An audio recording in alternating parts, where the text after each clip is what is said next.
జీవితంలో ఒక కొత్త అధ్యాయాన్ని ప్రారంభించాలంటే అప్పుడున్న వయస్సు, కాలము ఏవి అడ్డు రావని నిరూపిస్తూ ఉన్నారు మావోయిస్టు పార్టీ అగ్రనేత తిప్పిరి తిరుపతి అలియాస్ దేవ్‌జీ.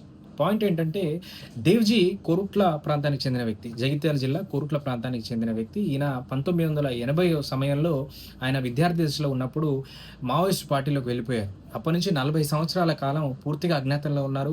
అదే మావోయిస్టు పార్టీలో అత్యున్నతమైనటువంటి పదవిగా భావించే జనరల్ సెక్రటరీ హోదాను గూడా ఆయన మొన్నటి వరకు అధిరోహించారు.